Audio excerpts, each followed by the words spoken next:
சிறகடி காசை அடுத்த வர எபிசோடில் பார்த்தீங்கன்னா முத்து வந்து கிருஷி மேலே வந்து போலீஸ் கேஸ் போடக்கூடாது, அவனை ஜெயிலுக்கு வந்து சிறுவர் ஜெயிலுக்கு அனுப்பிச்சிடக்கூடாது அப்படின்னு சொல்லிட்டு அந்த பையனோட அப்பா கிட்ட போய் ரொம்பவே கெஞ்சுறாங்க.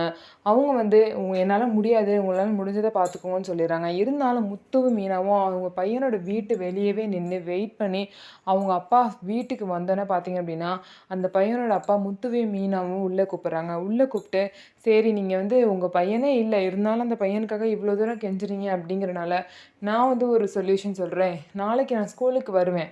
அந்த பையனுக்கு ஒரு டெஸ்ட் வைப்பேன். அந்த டெஸ்ட்டில் அவன் பாஸ் பண்ணிட்டான் அப்படின்னா நான் வந்து கேஸை வாபஸ் வாங்கிக்கிறேன். இல்லை அவன் தெரிஞ்சு தான் வந்து பண்ணியிருக்கான் அப்படின்னு தெரிஞ்சிச்சுன்னா அவனுக்கான பனிஷ்மெண்ட்டை அவன் அனுபவிப்பான் அப்படின்னு சொல்லிட்டு சொல்லிடுறாங்க. சரின்னு சொல்லிட்டு முத்து மீனாவும் இதை கேட்டுட்டு வீட்டுக்கு போயிடுறாங்க. அதுக்கப்புறம் போகிற வழியிலே மகேஸ்வரி வீட்டுக்கு போய் கிறிஷை கூட்டிகிட்டு போகலாம் அப்படின்னு சொல்லிட்டு கிறிஷை கூட்டிகிட்டு போய் மீனாவோட அம்மா வீட்டில் விடுறாங்க.